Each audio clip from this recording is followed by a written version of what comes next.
Hi everyone, welcome to part 3 of our lecture series on the lymphatic and immune system. In this part we turn our attention to the adaptive immune system, which is quite extraordinary.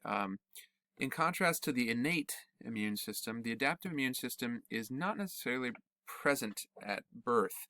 It is a system that can become more or less robust throughout your life, depending on kind of the exposure to various pathogens you will experience throughout your life. Also, it's different in that it's very specific. The cells of the adaptive immune system are able to pinpoint and target with an extraordinary degree of specificity, meaning cells might be able to target one strain of bacterium and not another very closely related strain of bacterium. Okay, so it can even differentiate between strains of bacteria or even very specific strains of virus. Some strains of bacteria might be pathogenic, others may not. It might be the same species of bacteria, but one might be pathogenic, one may not, and your body could potentially pinpoint the pathogenic strain and destroy it while leaving the other one intact. That's not something the innate immune system can do. The innate immune system kind of destroys general, pathogens expressing a general feature about them.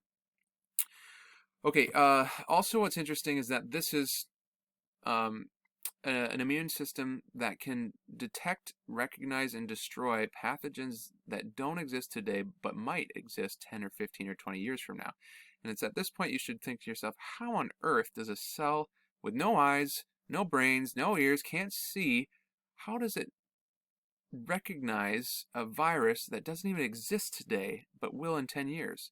How does it recognize a bacterium that doesn't exist today but might exist in a few years?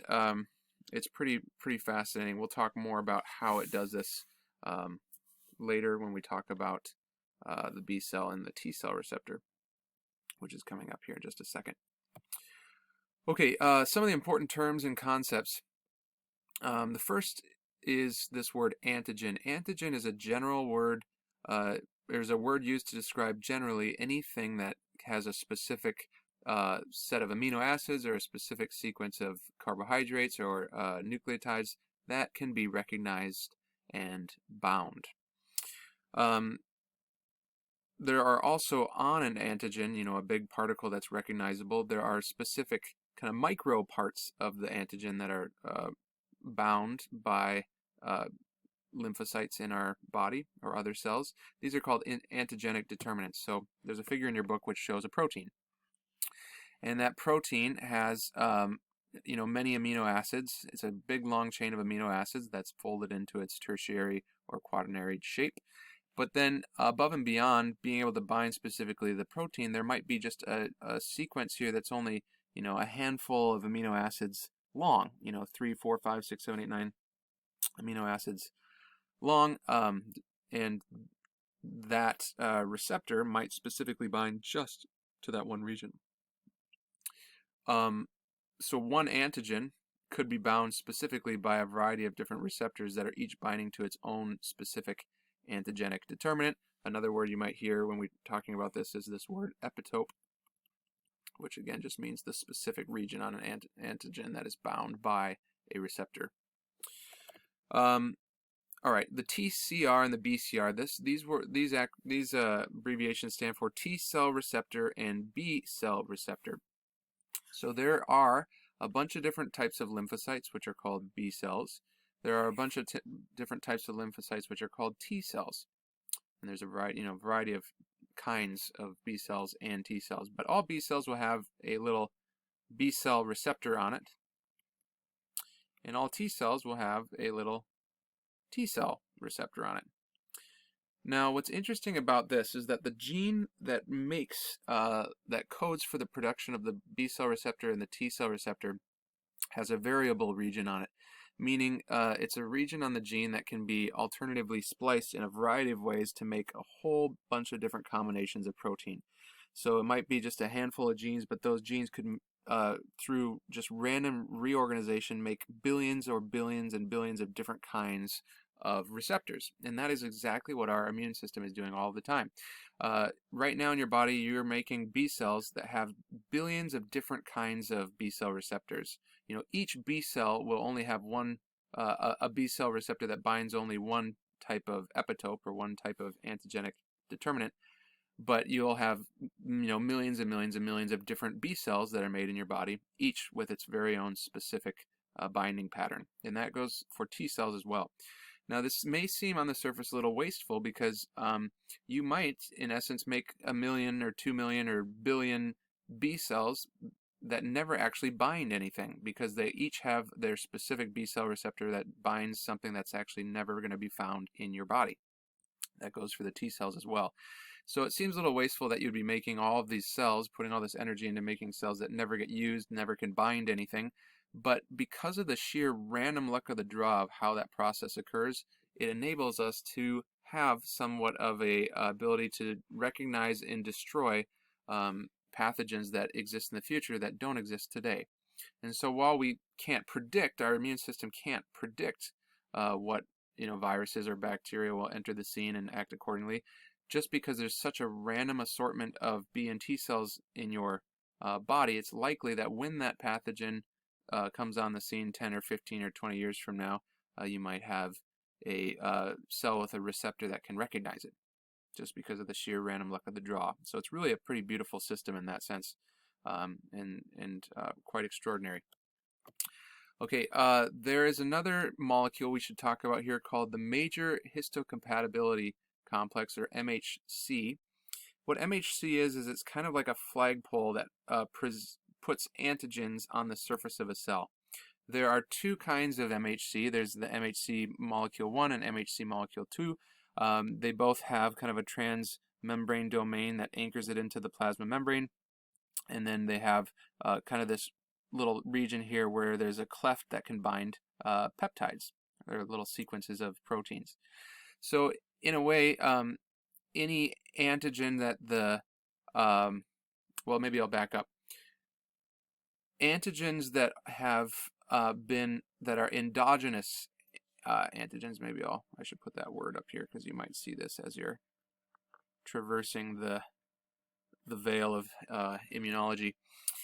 Endogenous antigens are ones that have actually been absorbed and kind of infected a cell.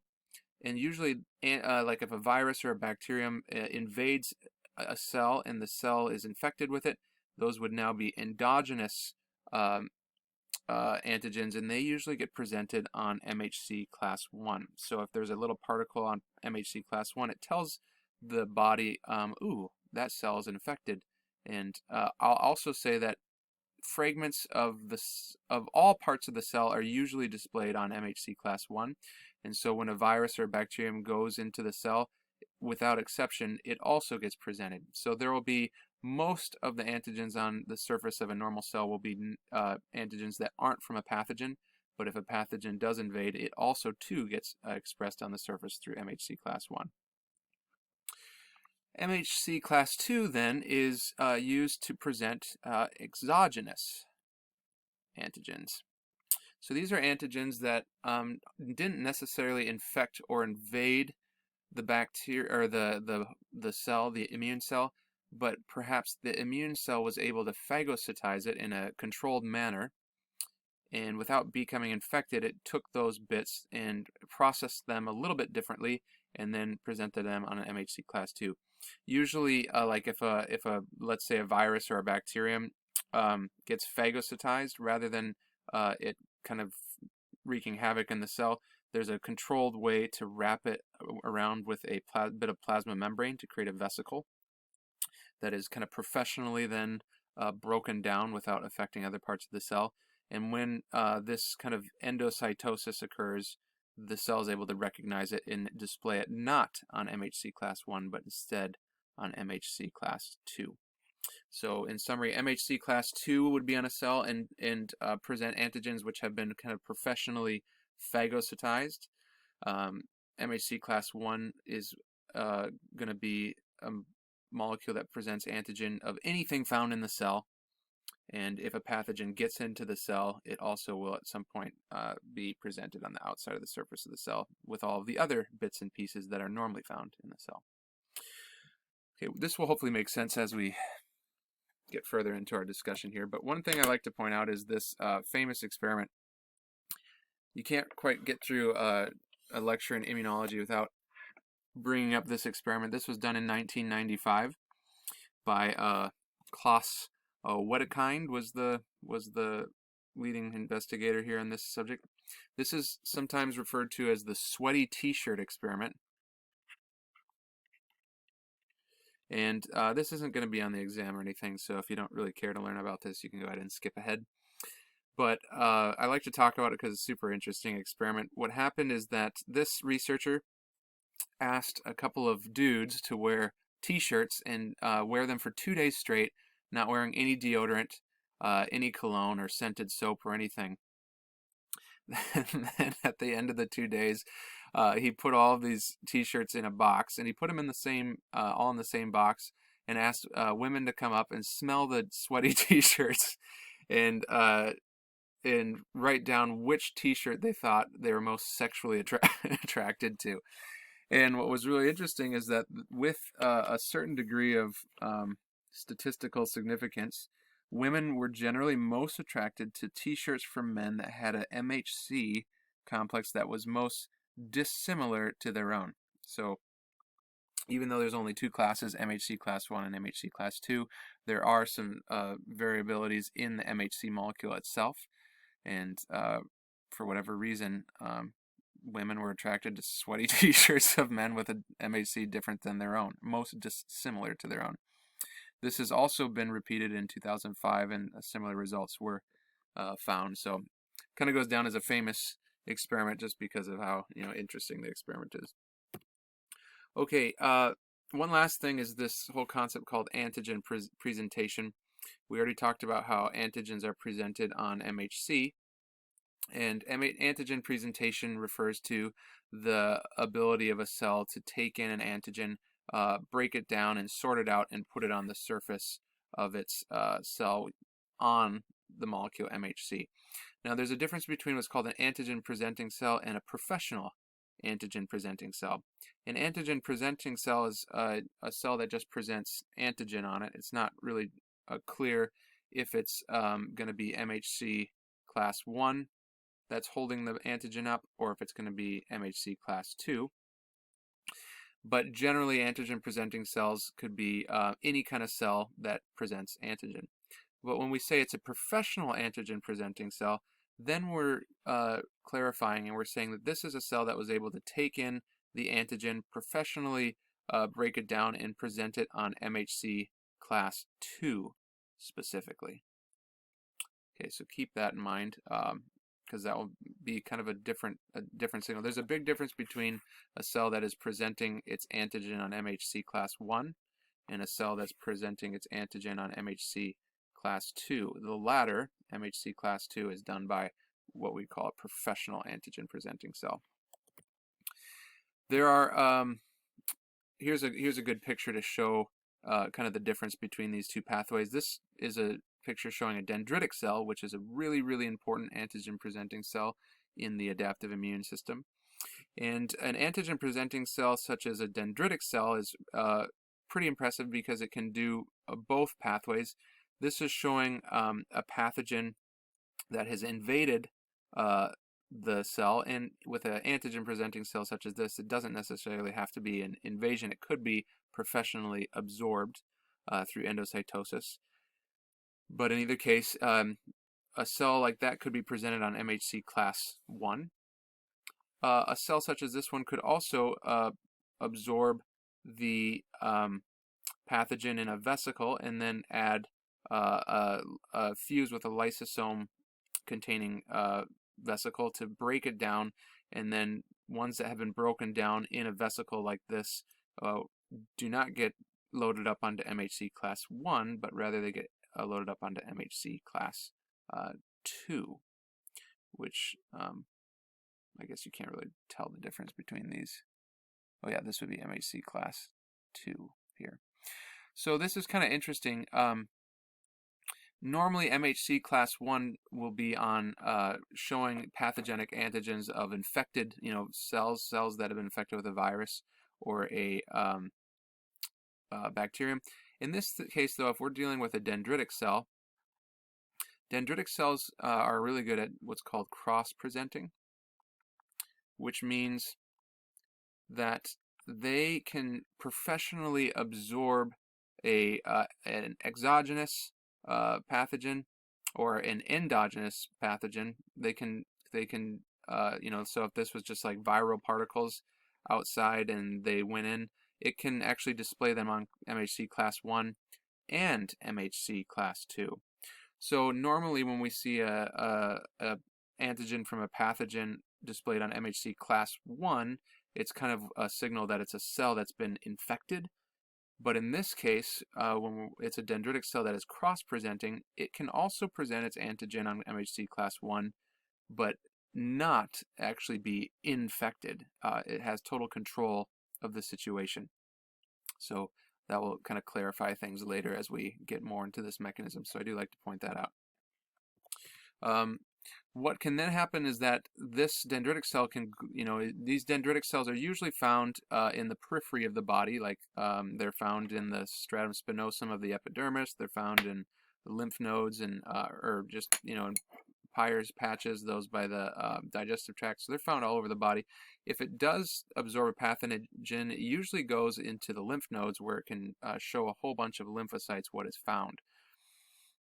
Then what happens is that the T cell receptor of a T cell or the B cell receptor of a B cell, but usually the T cell receptor of a T cell can attach to the same antigen if it has a receptor that binds specifically to that antigen. There's also a co-receptor next to the T cell receptor which binds to the MHC to help stabilize this whole bond. We'll talk about that later. Okay, so here's kind of the two pathways. There's antigen that's acquired from the inside of a dendritic cell. There's antigen acquired from outside of the dendritic cell. And then in either case, both are presented on the outside of the cell. Okay, here's a nice summary showing the different types of antigen presenting cells. Those that have class 1 MHC are many. Pretty much most all of the cells in your body will display antigens on class 1. And the purpose of this is really to help the body know what kind of cells each cell is. So if there's a liver cell, it will present a whole array of antigens that are specific to the liver. If it's a pancreatic cell, it might present a whole bunch of antigens that are specific to the pancreatic cell. So it helps the body kind of differentiate between cell types. And then just keep in mind, if something invades and infects the cell, it too also gets presented on class 1. These will usually stimulate what's called cytotoxic T cell response.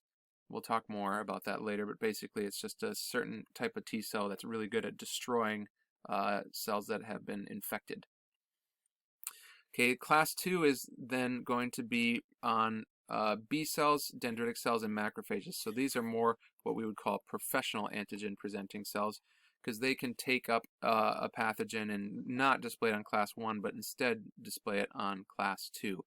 These are usually phagocytic cells, and it's through that process of phagocytosis that these pathogens are able to be professionally digested and then presented on MHC class 2. They have a little bit of different roles. The dendritic cells are really good at bringing antigens to lymph nodes. Okay, so they're the kind of the champions of that. And then 2, dendritic cells, when they get to the lymph nodes, as we talked about in our earlier chapter, they can actually anchor themselves in to the lymph node and let just cells brush by all day long as that lymph flows through the lymph node. And like a spider in its spider web, it can kind of catch any particular T cell that might bind to the pathogen that it's found. Okay, so that makes it really good at showing its antigen to lots of different B and T cells to help start an immune response. Okay, this can also stimulate presentation at the primary infection site. So macrophages are less well suited to travel into the lymph and get into lymph nodes. But if there is a regional infection, like on the outside of your skin where you just had a cut or something, there's likely macrophages there that can present antigen that they found in that local region. The B cells, we'll talk about these. These are the kind of the champions of making antibodies. So we'll talk more about that in a minute. All right, a little note here about how T cells are made. It's actually pretty extraordinary, and it's quite important to understand how they develop so we can understand how they function.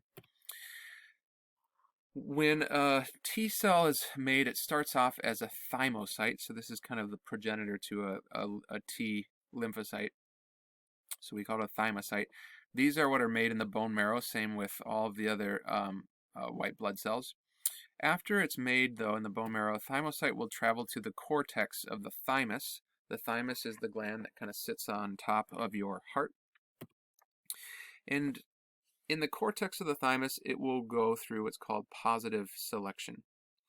How this works is that there are a whole bunch of thymic epithelial cells inside the thymus, and the thymocyte, this thing here, will go around and it will bump into probably hundreds and hundreds and hundreds of thymic epithelial cells.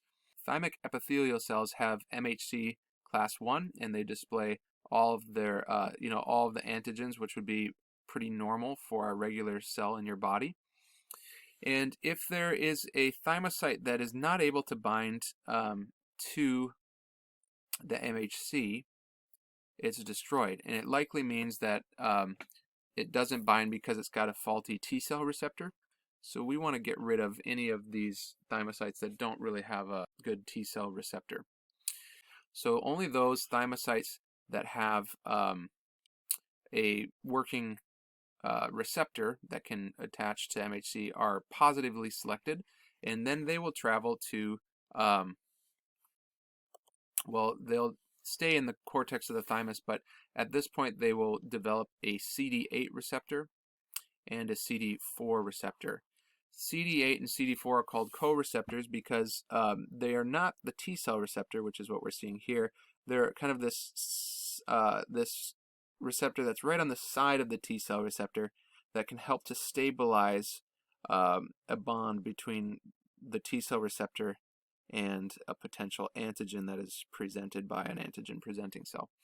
CD8 bearing cells are usually the ones that become cytotoxic lymphocytes. CD4 cells are usually the ones that become helper T cells.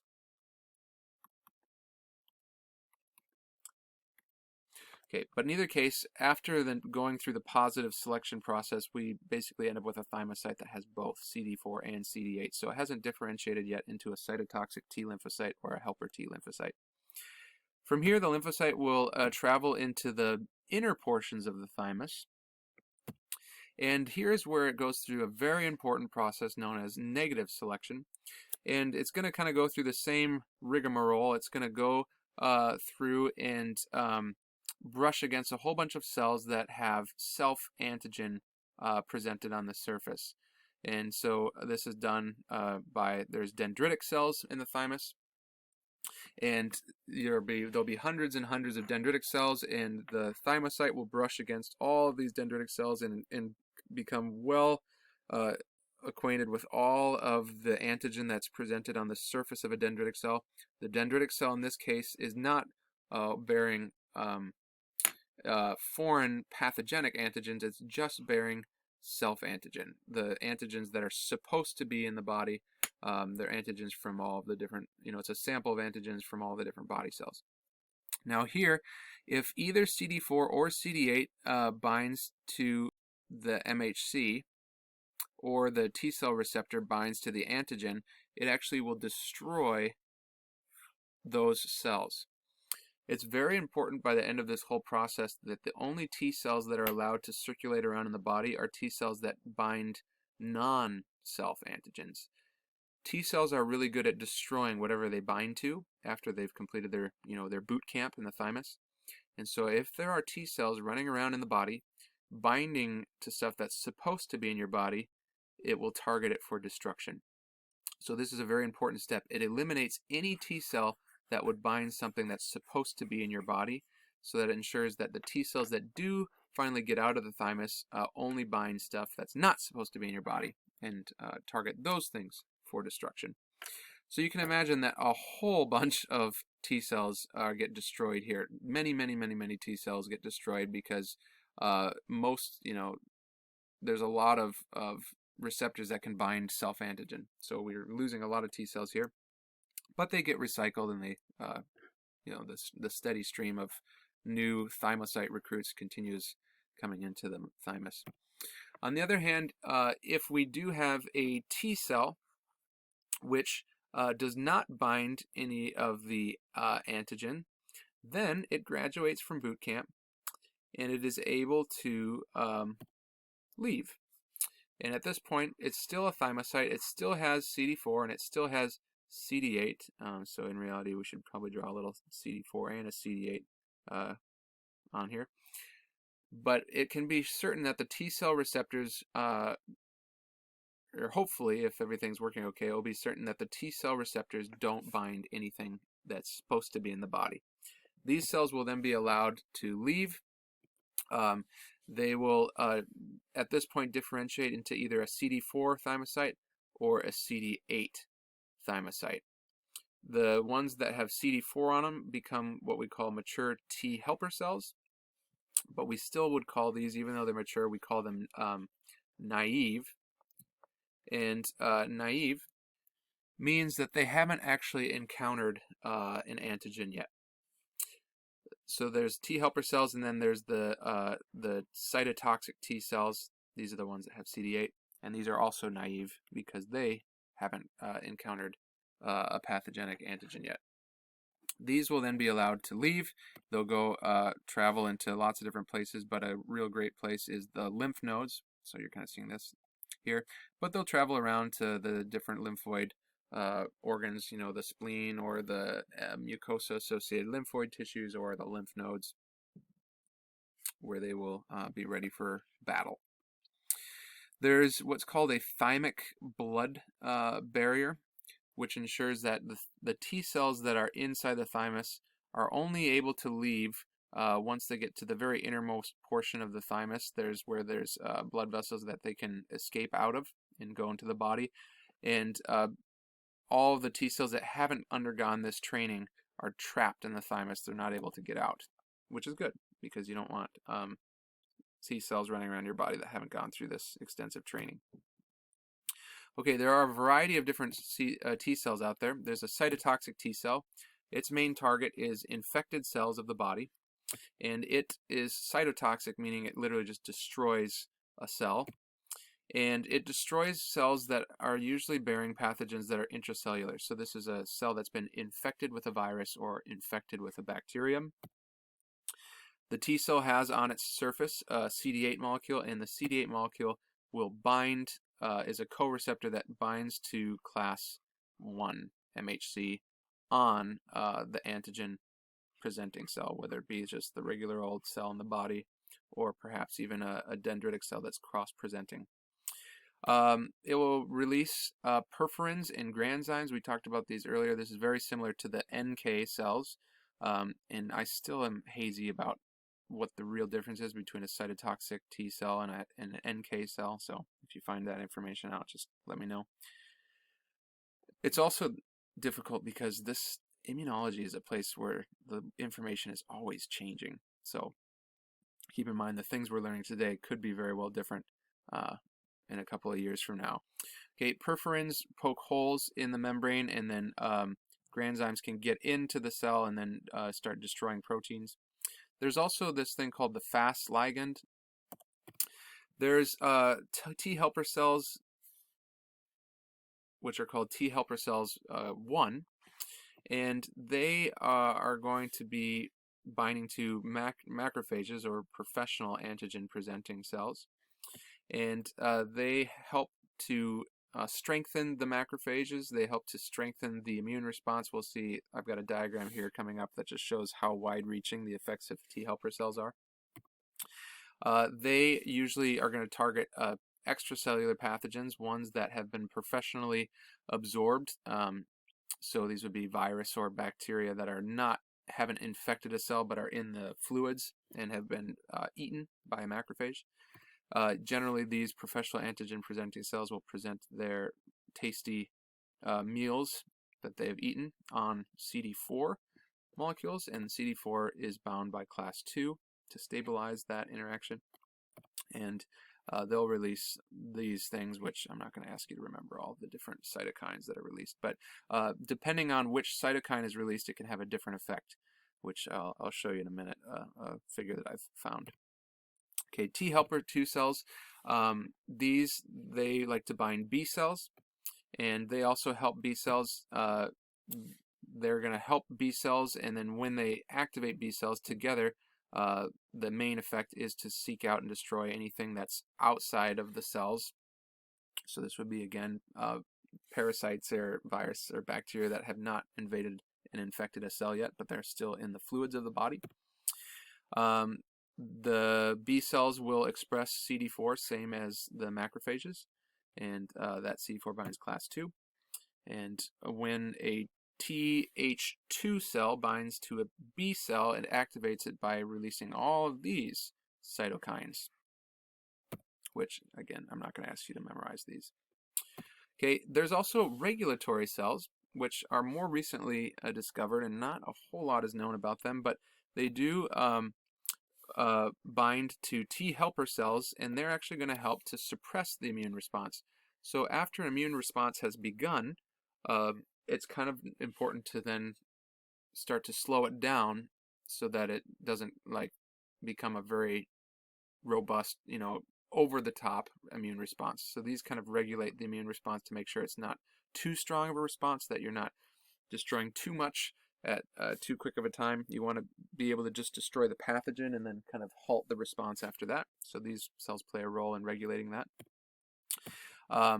They've got CD4 and CD25 on them, and again, not really sure what they bind to, but they do release, when a T regulatory cell attaches to a T helper cell, it releases these cytokines to help slow down the immune response, which, again, you don't have to know.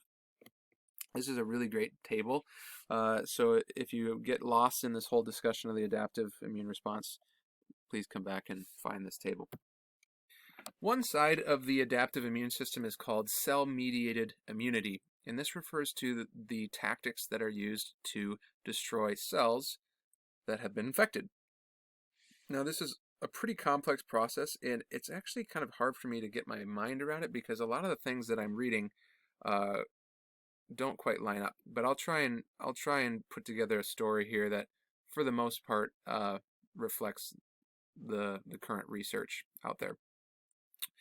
All right, so this picture in your book is showing an activated T cell destroying an infected cell, and that's generally what happens, is that once a T cell is activated, it can go around and it can destroy infected cells. It does this by, first, the T cell receptor binding to the antigen that's being displayed by the infected cell. And then also the CD8 co-receptor generally binds to MHC class 1 to stabilize this bridge. And then what happens is that once these binding events happen, the T cell will release cytokines that destroy the cell. But what's less understood is the process by which T cells are activated. Before a T cell is activated, in this case a cytotoxic T cell, it's called naive, meaning it hasn't come in contact with an antigen yet. For a naive T cell to become activated, there's a couple different models out there, and I'll explain kind of the two signal model that I've been reading about. And basically, the two signal model says that in order for a naive T cell to be activated, it has to first come in contact with the antigen, but then in addition to that, so there's a first signal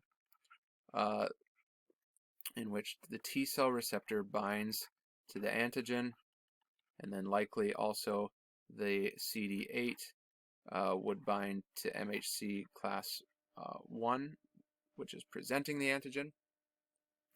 But then there's some research that suggests the second signal is also required for a stronger response here by the cytotoxic T lymphocytes. And that second signal involves a molecule called CD28 and then binding to these molecule is called CD80 or CD86.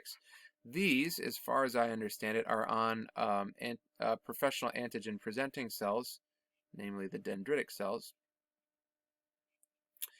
And so what this means is that usually for a naive cytotoxic T cell to become activated, in order for it to be a strong response, it needs to be first presented the antigen by a dendritic cell,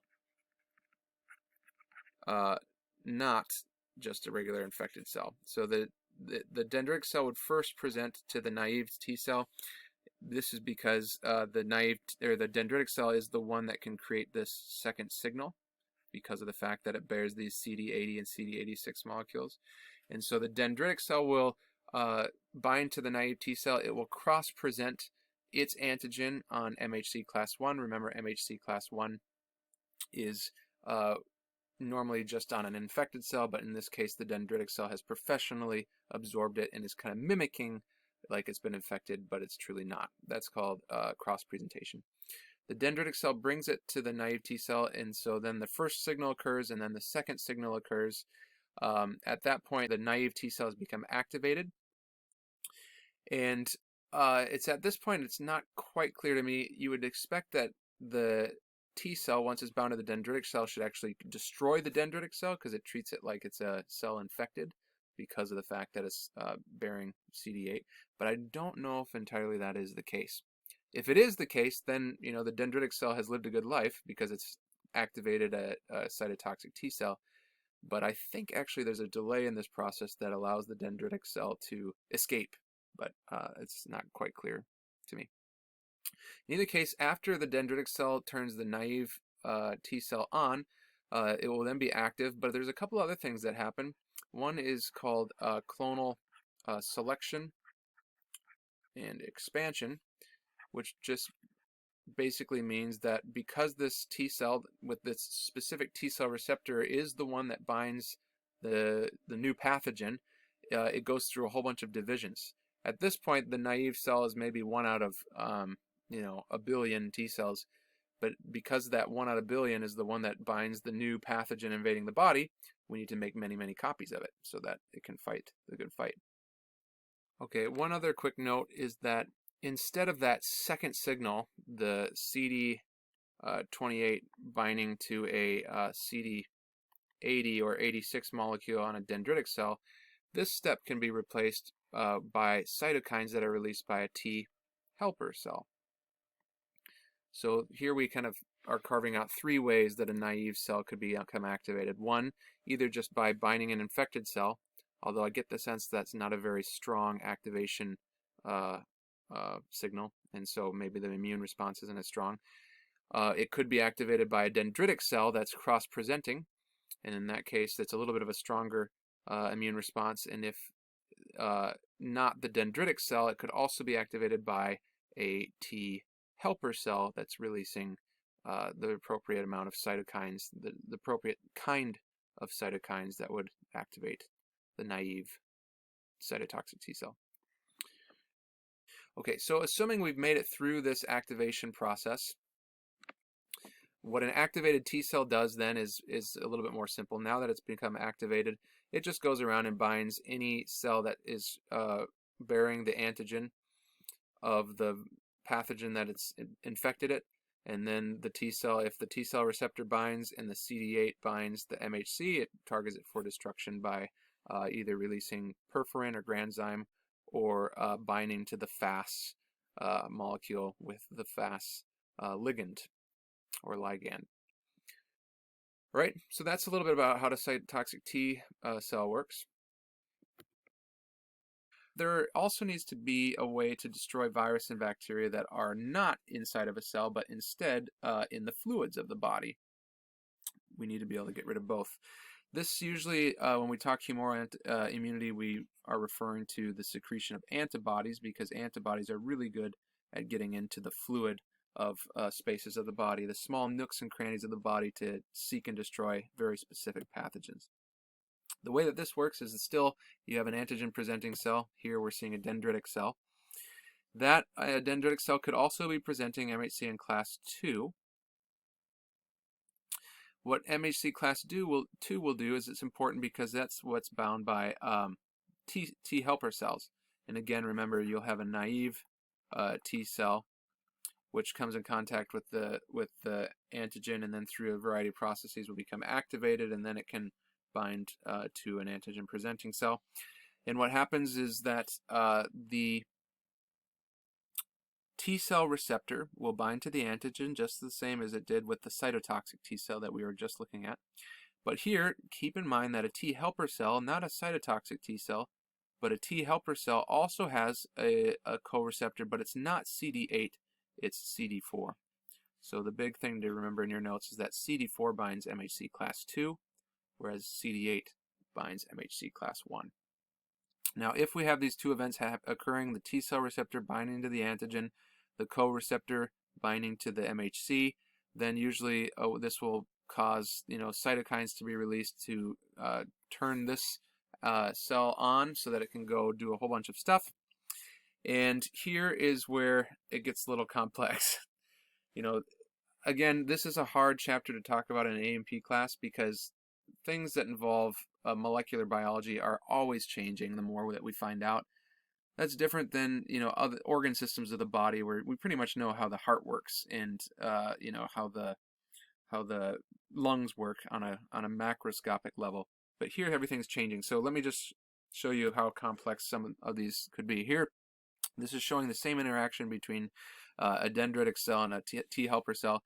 But here they're not just showing us the T cell receptor and the MHC and the co-receptor. There's also CD8 and CD80 that bind. There's OX40 and OX40L. There's CD28 and CD86 that could bind. There's these molecules that could bind. So it's in reality a far more complex, and even in the years that have gone since I took a class in immunology in graduate school, the landscape of these interactions looks totally different. So it's a little hard to talk meaningfully about this chapter in this class because I know it's likely going to be different probably in a few years. And the more we find out, the less easy it is to navigate how these immune responses work because they're so interconnected and complex. But I do want to just kind of present kind of a scheme here that I thought was kind of interesting. This is from a textbook that was published in 2019, so it's a little bit more recent. And they are saying that when there's a T cell that's presented antigen, there's three signals that happen. The first is that the T cell receptor binds to the peptide that's expressed on MHC. They also kind of describe that the importance of the co-receptor is a little bit more minimal. Here there would also be a co-receptor that would bind to MHC, but rather than that being integral to stimulating this response, it really just helps to stabilize this interaction.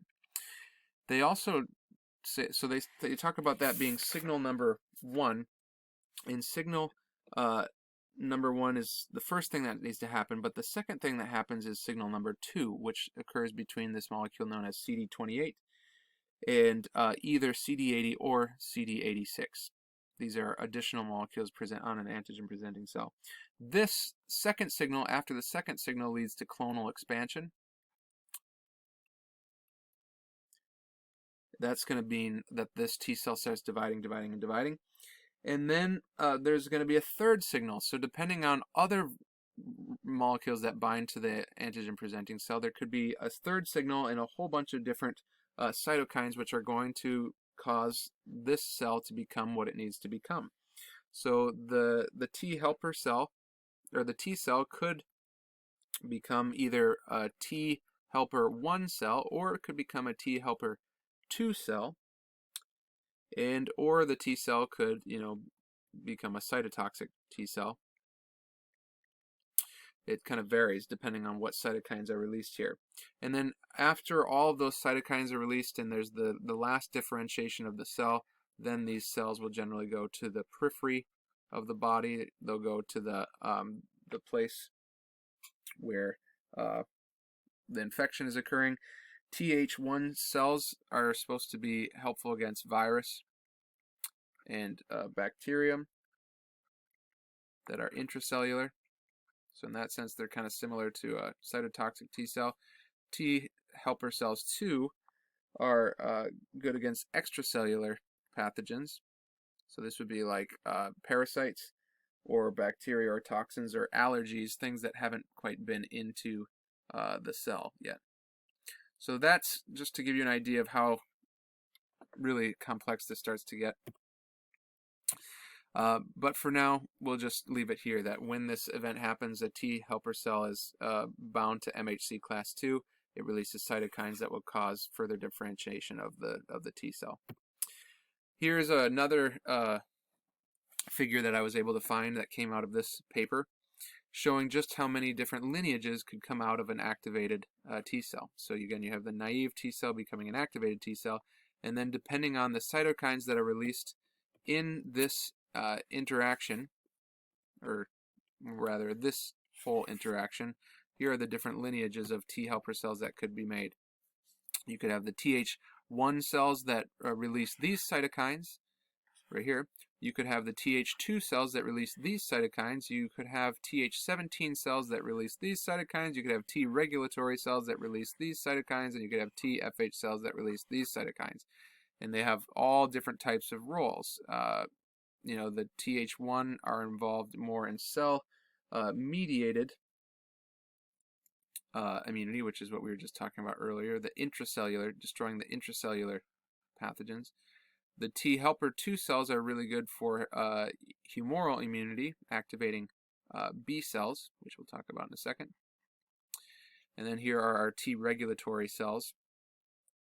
And then you also have these TFH cells, which I've never heard of before, that are also going to be involved in B cell activation. So this does get quite complex. I'm not going to ask that you know all of these different lineages. You can, for your knowledge, just keep it to what's presented in the textbook. In the textbook, they really just describe T helper 1 cells and T helper 2 cells. They describe T regulatory cells, and they describe T cytotoxic T cells. So knowing what each of these cells does, as presented in the textbook, will be what I expect for you on this class. But I do like to just show you this, how complex it gets. All right, so one very important part of the humoral immunity is activating a B cell. B cells are the champions that make antibodies, and B cells can either be activated by T cells through a process known as T cell dependent B cell activation, or B cells can be activated without T cells in a process known as T cell independent B cell activation. We'll talk about both of these here briefly. In B cell activation, it looks something like this. You have a B cell. Sometimes it's important that the B cell has already encountered an antigen. That's called B cell sensitization. And usually this happens, antigens that are T cell dependent antigens are ones that are more specific. They're not just heavily repeated. So it would be like a smaller antigen here. But in either case, this is called sensitization if the B cell has already come in contact with an antigen, and that primes it to then receive a helper T cell, which has also come in contact with that. So, or sorry, let me back up. Because the B cell has come in contact with the antigen, it will present that on MHC class 2. Remember that B cells are phagocytic, and so they can actually take in and phagocytize a pathogen and present that on MHC class 2. That's what would be the case after sensitization. And then if that's the case, then a helper T can then come up, and a helper T is one that has already been activated as well, because it has to, remember, go from being a naive T helper cell to an activated T helper cell. And so if you have two things, the B cell which has seen the antigen, and a T cell which has been activated because it too has also been presented the antigen, then the T helper cell, which is now active, can bind onto the antigen presented by the B cell, and then that will lead to the clonal expansion and proliferation of whatever B cell this is.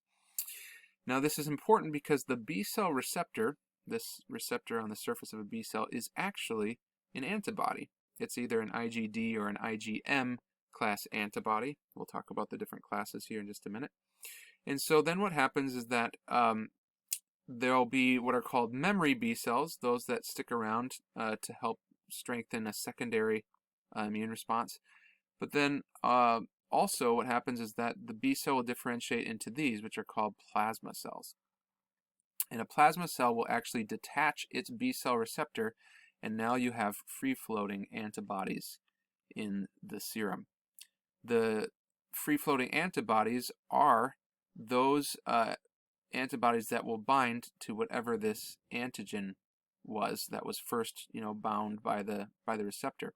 So that's why antibodies will specifically seek out and destroy a pathogen, because remember, out of the billions and billions of B cell receptors on billions and billions of B cells, one specific B cell receptor bound to the pathogen, and then this cell got activated so that that specific B cell receptor is now secreted as an antibody, and that will still have the same affinity for the pathogen that it originally bound. So these go out into the body and they destroy pathogens. T cell independent B cell activation can also occur, and usually what happens in this case is that the B cell will bind an antigen. The key here is, though, the B cells that are activated without T cells have to bind to a specific kind of antigen. And specifically, it's called an antigen that has repeating epitopes. So meaning there are many of the same epitope found on the bacteria. Usually these are found on the cell wall. And so if we have a specific antigen like this, which is called a T cell independent antigen, meaning there's a lot of repeating epitopes, then in that specific case the B cell can activate itself and turn into a secreting cell. In this case, it secretes a certain kind of antibody called IgM. Again, we'll talk about these different classes. But the importance is that multiple B cell receptors are attaching at the same time because of the fact that there are these repeating antigens. If it's just a very specific antigen only found on kind of one part of the cell, and it only binds to one B cell receptor, then it has to be go through the rigmarole here of the co-stimulation with a helper T cell. Okay, now this process is usually pretty regulated, especially this process where the B cell has to first bind an antigen, become sensitized, present that antigen to a T helper cell. The two come together that release cytokines that turn this on. Well, this is important because this is a very strong response. A plasma cell can release thousands of antibodies every second. And so if you imagine you have clonal expansion, you have many clones of the original B cell that was activated, and they're each secreting thousands of antibodies every second, that becomes, something to the tune of millions of antibodies per hour released into the serum, and those travel everywhere into the body. So we definitely don't want antibodies to be made that will bind to something that is in our body, because antibodies generally target things for destruction. So that's why it requires so many steps. It's kind of a fail-safe mechanism so that we don't accidentally turn on a plasma cell that secretes antibodies that can bind to our own body's structures. Okay, a little bit more here about antibodies. What an antibody looks like is this. They have what's called an FC region on them. I forget what this stands for. I think it's like fractured crystallography or something region. But this is the region that's attached to the surface of the cell. And then on the outer region, they have what's called the variable region. Now this is the region, it's called variable because this is the gene that makes this protein is a gene that gets rearranged a lot. And so specifically the proteins that are made here in the variable region are made from the shifting portions of the gene that are continually rearranged so that it makes a whole variety of proteins here at the variable region of the immunoglobulin or the antibody. So these can bind a variety of different things, and each antibody has two binding sites that will bind the same antigen. Here are the different classes of antibodies that can be formed. The first is IgM, and usually this is the first type of antibody that is that is released if a plasma cell is activated. These are really good at destroying stuff because they have 10 binding sites. There's 5 antibodies all attached to one another at their FC regions, and that's going to lead to 10 binding sites. So this can just go out and just bind pathogens like crazy. So that's kind of one of the reasons why it's the first one that's bound. It's a bigger antibody, so it's a little bit more clunky. It's harder for it to get into smaller spaces, but initially when there's just a lot of free roaming pathogens in the fluids of the body, it does a great job at going through and destroying those all. It's also going to fix complement, and that is going to lead to the first way that, not necessarily the first, but it's one of the ways that antibodies work, is that they are the thing that start that whole complement cascade.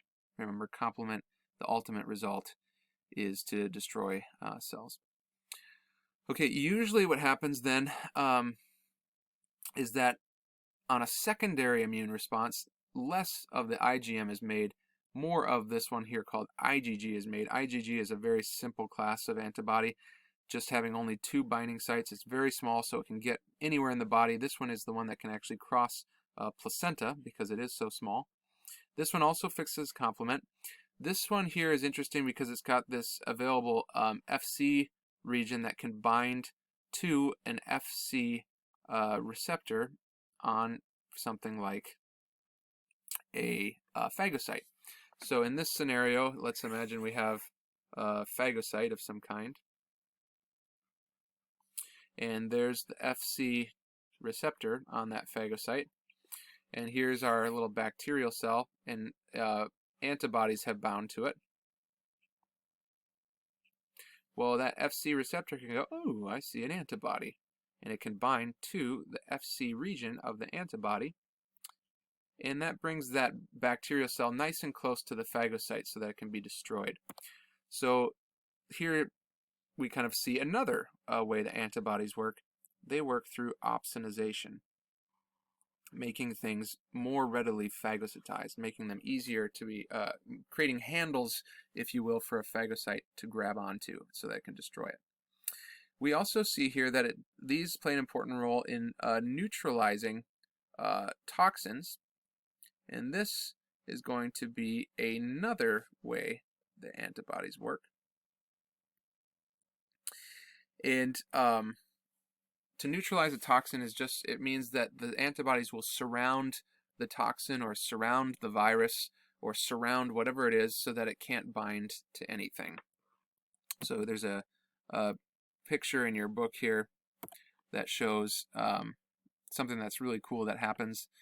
This is showing the small intestine, and it's showing the Peyer's patches. Peyer's patches are places where there's B cells and T cells underneath the surface. An interesting that happens here is that antigens are able to kind of get in through these passageways, which are called M cells, in the mucosal lining. So normally we have, pretty tightly bound epithelial cells in something like the lining of the small intestine, but every once in a while there's like these little trap doors, places where antigens can come in. But it's kind of funny because right in these regions where the pathogens are allowed to enter, or the antigens are allowed to enter, you can see it's kind of a trap, because right behind them is a dendritic cell waiting to just totally destroy whatever it is that gets in.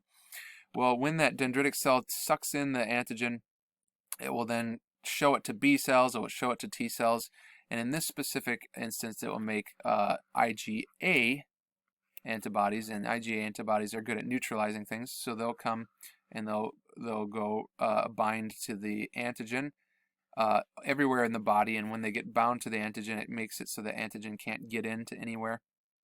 It kind of neutralizes it. So that's another way that antibodies work. IgA antibodies, they're usually secreted into the mucus. You also find them in tears and saliva. Okay, but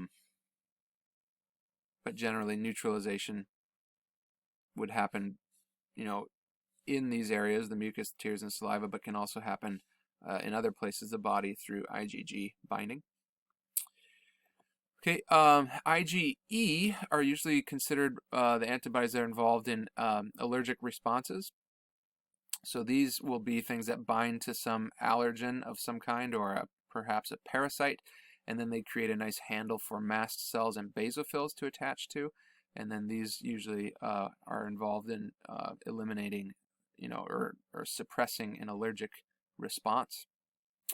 The IgD is actually a B cell receptor. So when there's a B cell and it has a B cell receptor, what it is an antibody, but specifically a class IgD antibody. Occasionally, too, there can be an IgM, but specifically just the monomer of the IgM, so just one of these. So B cells could have an IgD or an IgM antibody as their B cell receptor. As a review, lots of the classes of antibodies, but their main effects are to stimulate complement or to neutralize things, to prevent them, coat them and prevent them from getting around in the body, to opsonize things, coat them and make them more easily phagocytized. And then a fourth one that I didn't quite specify but alluded to is this process known as agglutination. And this is advantageous because it takes, hundreds or thousands of pathogens and clumps them into one big ball, so that the immune system only has to get rid of one big ball of bad stuff versus lots of free roaming things. That's really well done here by the IgM antibodies, because again, they can go and they can just agglutinize the heck out of stuff and put them together. But agglutination can also happen with all of these other antibodies because they have more than one binding site. Okay, we're almost done here, so we're just going to finish up on a few things. One is talking about the primary versus secondary responses. A primary response, what happens is it's the first initial response, and we'll have, the antigen binding to the B cell and it activating. This is showing a T cell, T independent B cell activation because there's no T cell involved.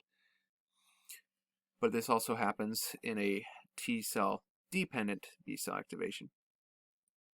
But what happens is when the B cell is activated, it forms clones.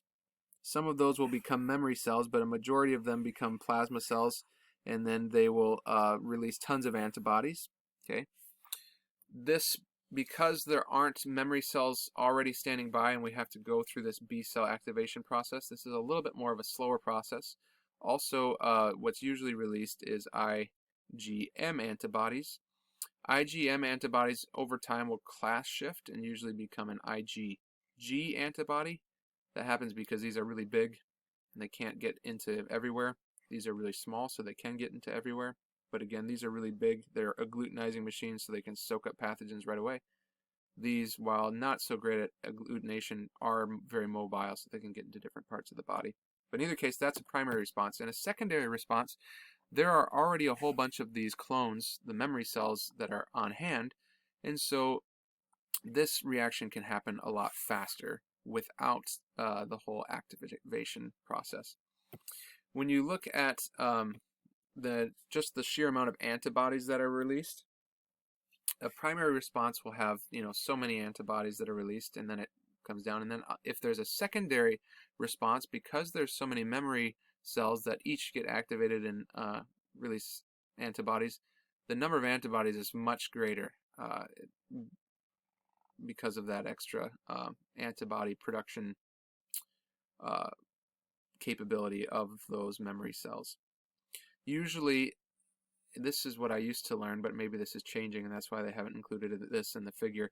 But usually the amount of time that it takes for the response is different, so this takes a little bit longer, and then here this happens faster, but that isn't quite reflected here in this graph. So I don't know if that's a concept that has changed as we've learned more about these responses. Another thing to talk about briefly here is the difference between what we call passive and active immunity. Passive immunity is one that is the immune response is not activated in the individual, but they receive antibodies that have been made by some other means. An active immunity is one where the individual has had an immune response and they are making their own antibodies. Examples of this, an active, and also these can either be natural or artificial. So an example of a natural active response would just be a normal adaptive immune response, anything similar to what I've just been talking about. But we can also introduce antigens on purpose into the body to create a active response, and this would be an example of what a vaccine is. In a vaccine, there's a variety of different vaccines, but they'll usually take the antigen of the disease-causing pathogen and introduce it into your body. Sometimes they've weakened it, which would be called a attenuated vaccine. Sometimes it's totally destroyed and killed it, or sometimes it's just a small fraction of the pathogen. But in either case, it will elicit an immune response artificially. There can also be passive immunity. An example of this is when antibodies cross the placenta and go into the baby that is developing in the womb, or during breastfeeding. When my wife was breastfeeding our boy, he didn't get sick at all. And as soon as he was weaned, he started getting sick all the time. So I think I attribute that partially due to the passive immunity that was being conferred by my wife. My wife has like an immune system of steel. She like never gets sick. So Wally was getting some pretty good antibodies in that breast milk. Another example though here would be like an immune globulin injection, and this is kind of like an example here that we've talked about is RhoGAM. In RhoGAM, we're giving synthetic, artificial antibodies, those which have been made in a lab of some kind, and we're injecting them into the body. So it's not a real immune response, and furthermore, it's an artificial antibody, not one made by the body. Okay, the last thing to talk about is disorders of the immune system or immune responses. And sometimes there can be hypersensitivities, meaning that the immune system is too robust, it's too vigorous. An example here is allergies. Some people have allergies to different foods, and that's a case where the immune system is attacking things that aren't necessarily bad, so the immune system is a little too hypersensitive. There's a whole bunch of different allergies out there, so we won't spend a whole lot of time talking about all the different kinds. There are also immunodeficiencies. One example here is severe combined immunodeficiency disease, or SID. And this is where T and B cells are lacking. So we're not able, the individual would not be able to mount as sufficient of immune response as they should. This one you're probably familiar with, acquired immunodeficiency syndrome, AIDS. This is a disorder where specifically the helper T cells, or the CD4 cells, are being targeted. This is usually, we talk about AIDS in combination with a certain kind of virus, which is known as the HIV virus, because HIV is going to destroy helper T cells, and then the disorder that results after that is called AIDS. Now, if there was other viruses that destroyed helper T cells, we would also call those variations of this disorder, this syndrome, acquired immunodeficiency syndrome. There are also autoimmune disorders, and autoimmune means the body attacks itself. And usually this has something to do with either antibodies that are being made because the B cells had B cell receptors that bound self-antigen. It's usually more involving the T cells. They have a more rigorous training protocol in the thymus. And so usually an autoimmune disorder is a result of a T cell which has gotten out of the thymus and binds self-antigen. But not a lot is known about autoimmune disorders, the very specific causes of it. It could be because a B cell or T cell didn't have the tolerance that it should. It could also sometimes be due to virus. And I will kind of share a personal story. I had chicken pox really late in life. When I was 26, I got chicken pox and I got a bad case of it. And those kind of viral infections that get into nooks and crannies of your body and invade a lot of the different important cells in your body, it can then be presented on the surface of those cells, and then your body can start attacking those cells which previously it didn't attack. So it can get, in the case of chickenpox, it gets into your nerves and your neurons, which generally aren't infected by other viruses like a cold virus or whatnot. So I've had kind of a lot of weird health issues. I mean, I still am grateful and lucky for the health that I have. I'm pretty functional, but if I get tired or I get some really goofy neurological symptoms, and just kind of had a smattering of other symptoms as well. And I attribute that partly because there's going to be some chickenpox virus still in my body that elicits immune responses against my own organs. There are other examples of autoimmune disorders, for example, lupus, type 1 diabetes. This is where the body, for whatever reason, starts attacking the pancreatic cells that produce insulin. And then another example is rheumatoid arthritis. This is where the body starts attacking joints and causing inflammation of joints. So those are a few examples of autoimmune disorders. Here's where we will end our discussion of the lymphatic and immune system. I hope you'll have a far greater appreciation for all that's going on right now in your body to keep you healthy. And email me if you have questions.